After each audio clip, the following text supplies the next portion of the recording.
Back in 2017, I decided to start a project that wouldn't be completed until 3 years later, which obviously at the time I didn't realise that. I thought it would take a few months at most. It was a small project from an overall size perspective, but it was the first project of its type that I had undertaken, and I didn't do a huge amount of planning beforehand. The name of that project was the ITX-BOX. So what exactly is the ITX-BOX? Well, it's very simple.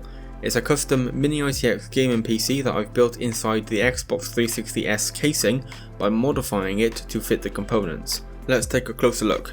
So from the outside it's pretty clear that it's not an Xbox anymore. In fact, there are only two parts from the original casing that I haven't modified at all. Those are the controller sync button and the USB port cover. Although I did have to glue the USB cover back on because I knocked it off while I was sanding the inside.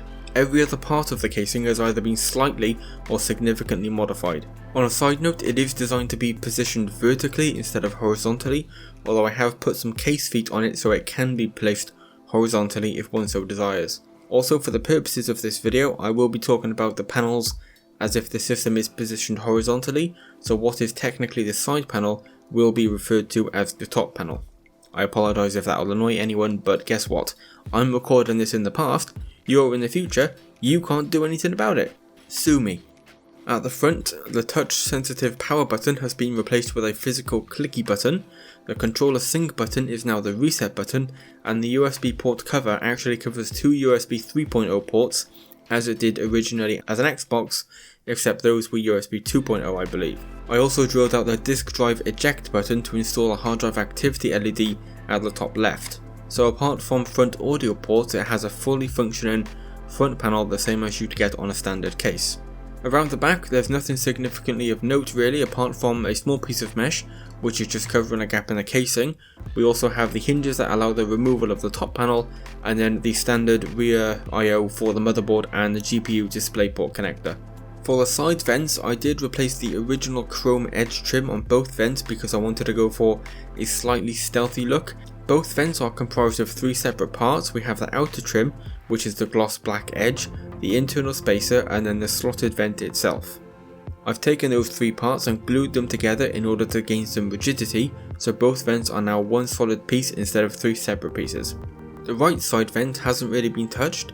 The original hard drive cover is still removable. Removing the cover reveals a single Chicago screw which I've used to attach the vent to the side panel, the side of the motherboard tray, and then I had to remove the original attachment clip from the side panel or side vent because it was in the way of the motherboard tray being mounted. The left side vent has clearly been significantly modified.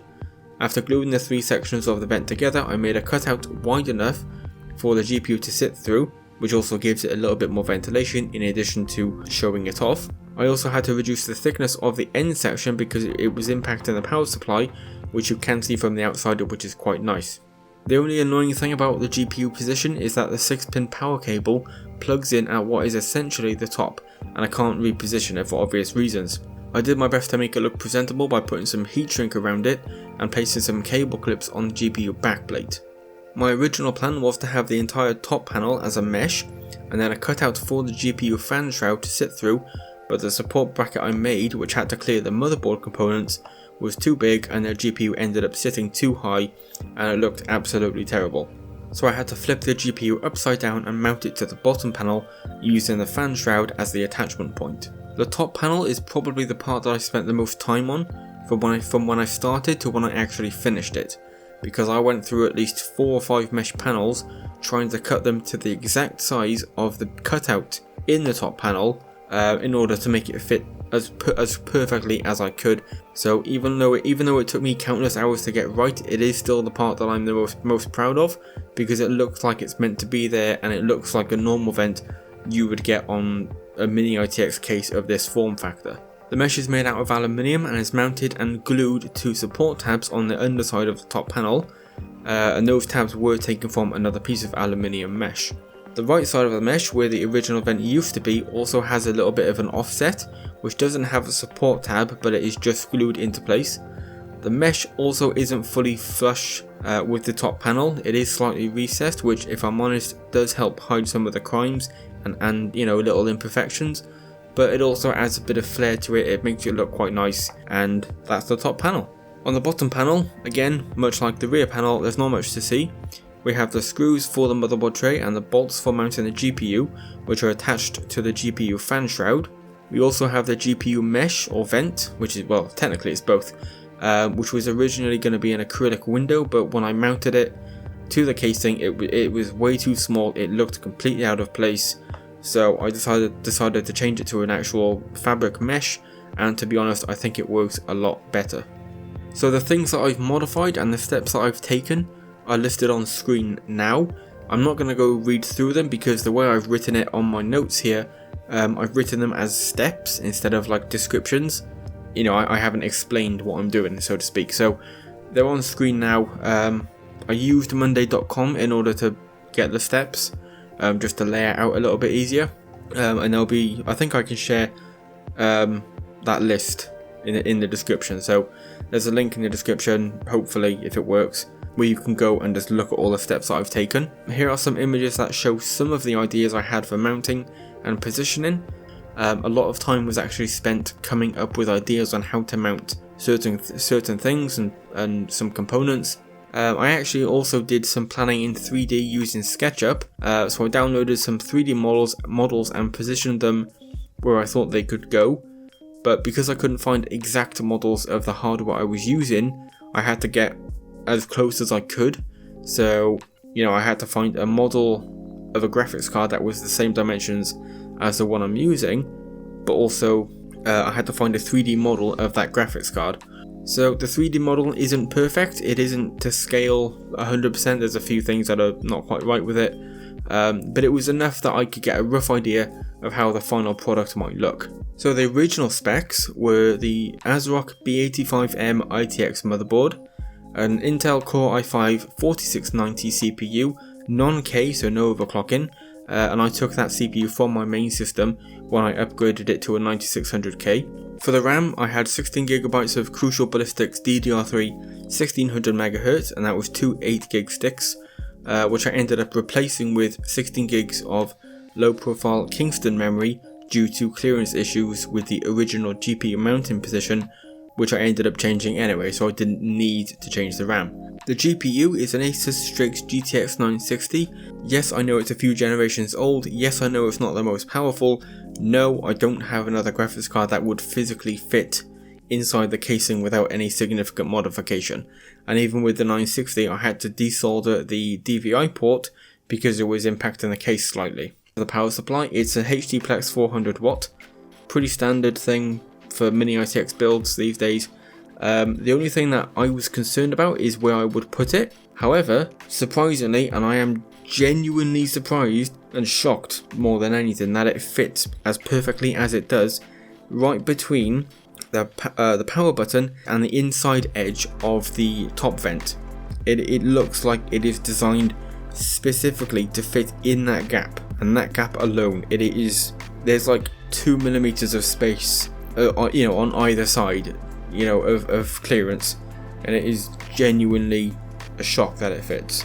Now I did have to replace some of those components, so I had to replace the original motherboard, CPU and RAM a few months ago due to boot issues that I couldn't solve by installing a new CMOS battery, reinstalling Windows, changing the SSD, moving the RAM sticks around, or removing one stick and leaving the other, and it just wasn't going anywhere. So I didn't have a spare motherboard, CPU or RAM that was compatible, so I was out of options and decided to replace all three, which solved the boot issues. And when I did that, I also decided to replace the 2.5-inch SSD with an M.2 NVMe SSD to save on cable management and also gain a little bit of extra speed. So the new specs are now an Asus Strix B360i gaming motherboard. CPU is a Core i3 9100F. The RAM is 16GB of Corsair Vengeance LPX DDR4 2666MHz RAM. The GPU has stayed the same, the GTX 960. The SSD is a 500GB Crucial P2 M.2 NVMe SSD, and there is also another M.2 slot on the back of the motherboard, so I can expand if I need to. Now I did have to modify the motherboard slightly in order to route the power cable through. and the modification I made was removing the rear DisplayPort and HDMI connector module because it was in the way of the power cable being routed from the back of the casing. And the way I did that was I contacted a PC repair company. They said they could desolder the connectors for me, so I took it to them. They desoldered the connector. They did a much better job than I could have done. The only modification I had to do myself was to cut away some metal on the I/O shield where the HDMI connector was, and then sand it down and file it and tidy it up a little bit to allow more access for the power cable. So after all that modding and rebuilding, rethinking, fine-tuning, replacing components, changing my plans, this is what I've ended up with. This is the end result.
Personally, I'm pretty happy with it. It took me 3 years to build with a few hiccups here and there, but overall I am very happy with what I've made. As you might have seen, there are a few imperfections with it around the edges and in the corners, but to me that doesn't matter that much, because if you didn't know about those imperfections or you weren't looking for them, chances are you probably wouldn't notice. However, if I was going to build it again today using the same process, using a Dremel, drilling holes, sanding, filing parts down, all of that stuff, I think I'd try and keep some of those imperfections, well, to be honest, maybe not all of them, because some imperfections were genuine mistakes which I've learned from, but the ones from the Dremel and sandpaper, what I think are referred to as machine marks, or something along those lines, I think I'd keep them because it shows the history of the build and that it's been built by hand, and it is very, very far from perfect. So on the screen now you should be seeing the performance comparison chart thing between the ITX-BOX and my main PC, which I have dubbed for this comparison a typical gaming PC. We have a 6-core CPU, 16 gigs of RAM and a GTX 1060, so for the games I play it's perfectly capable and it's perfectly reasonable to have. While I'm recording this, I have forgotten to put the FPS on the chart. You can see the temperatures on screen, but I'm going to go through the FPS comparison now. The average FPS for my main system in GTA 5 was 108.7. The average FPS in F1 2020 was 92. And then for the ITX-BOX, GTA 5 average FPS was 77.5. And in F1 2020 was 59.1. So personally, I'm really happy with the performance. It's perfectly capable, perfectly reasonable, perfectly playable. As for what my next project will be, I do have some ideas. One idea is to modify some Xbox controllers to look a bit weathered and worn and have scratch marks and things like that. Sort of going for a Mad Max type look. So that's one idea I have. However, since recording this video and finishing the editing, I've since purchased a 3D printer. It's an Ender 3 V2, and I've actually been printing some models over the past few weeks that I plan to paint, and then do some weathering and detailing during my live streams over on Twitch. I'll also be playing some games on Twitch occasionally as well, so it'll be a nice contrast to the painting, etc.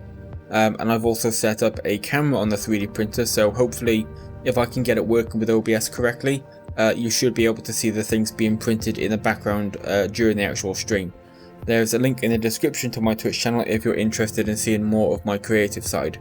However, I am completely open to suggestions, so if anyone watching has any ideas at all for my next project, no matter how small those ideas might seem, because even the smallest idea is useful. No matter how small it is very useful. You can let me know on Twitter at thingsmodded, link in description. So with all that said, thank you for watching the ITX-BOX final showcase. I'll see you next time.